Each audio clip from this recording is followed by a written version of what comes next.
प्यारे दोस्तों नमस्ते। आज मैं आपको धर्मराज जी की कहानी सुनाने जा रही हूँ, तो कहानी को पूरा जरूर सुने। आधा अधूरा सुनकर धर्मराज जी का अनादर ना करें।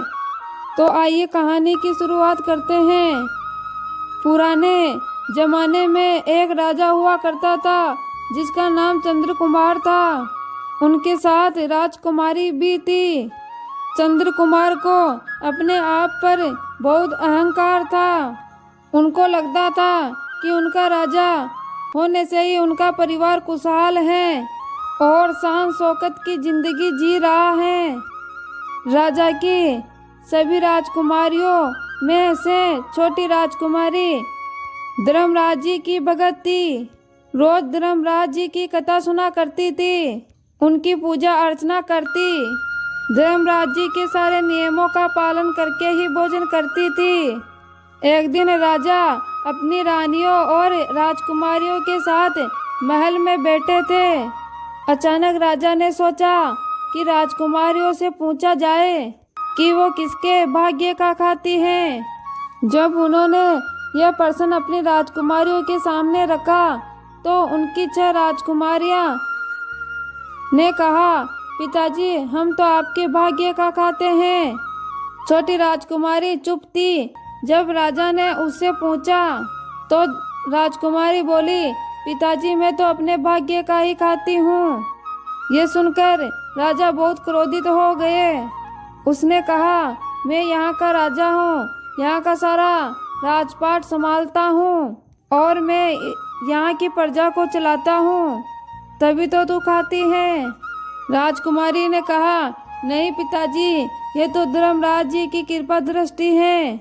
वो सब जीवों को उनके कर्म के हिसाब से ही फल देते हैं। उनके कारण ही हमें अपने जीवन के हिस्से का फल मिलता है। अब राजा और रानी दोनों क्रोधित हो गए और उसे दंड देने की सोचे। उन्होंने अपनी 6 बेटियों की शादी अच्छे राजकुमार से कर दी और अपनी छोटी बेटी के लिए अपनी मंत्रियों को निर्देश दिया, तुम्हें रास्ते में कोई भी वर मिल जाए, चाहे वो अपाहिज हो या कुछ भी हो, उसे पकड़कर ले आना, उसी से हम छोटी राजकुमारी की शादी करेंगे।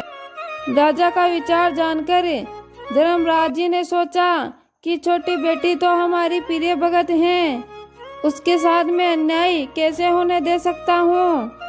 मैं ही काले कुत्ते का रूप धारण करके उससे विवाह कर लेता हूँ। उन्होंने वैसा ही किया। मंत्रियों की दृष्टि जब सड़क पर चल रहे उस कुत्ते पर पड़ी तो वे उसे ही पकड़कर ले आए। राजकुमारी का विवाह अब उस कुत्ते से कर दिया। विवाह के पश्चात राजकुमारी अब उस महल से विदा हो गई। वो दुखी मन से पैदल ही कुत्ते के साथ चलने लगी। मार्ग में पैदल न चलने की आदत होने के कारण वो थोड़ी ही दूर जाकर थक गई और वो कुत्ते से कहने लगी, आप तो इधर उधर चल रहे हो, मैं कब तक आपके साथ ऐसे चलूंगी। धर्मराज जी ने कहा, कुत्ते का स्वभाव ही है इधर उधर भटकना। तुम तो मेरी पत्नी हो, तुम्हें तो मेरे पीछे पीछे चलना ही होगा। बेबस राजकुमारी फिर से उसके पीछे चलने लगी। चलते चलते धर्मराज जी यमलोक पहुंच गए। यमलोक के महल, वहां के वैभव, ढेर सारे धन दौलत और ढेर सारे दास दासियों को देखकर राजकुमारी आश्चर्यचकित हो गई। अब धर्मराज असली रूप में आ गए और राजकुमारी से बोले, तुम रोज धर्मराज जी की कथा सुनती थी, मैं वही हूँ। तुम्हें बचाने के लिए मैंने काले कुत्ते का रूप लिया है और तुमसे विवाह किया है। छोटी राजकुमारी ये सुनकर हैरान हो गई और वो प्रसन्नता से फूली न समाई। अब वो यमलोक की रानी बनकर राज करने लगी और अब उसके माता पिता ऐसी करने के कारण बहुत बुरी स्थिति में आ गए। उनका राजपाट छीन लिया गया। उनकी बहुत बड़ी दीनहीन दशा हो गई क्योंकि उन्होंने अपनी छोटी राजकुमारी का विवाह कुत्ते से कर दिया था।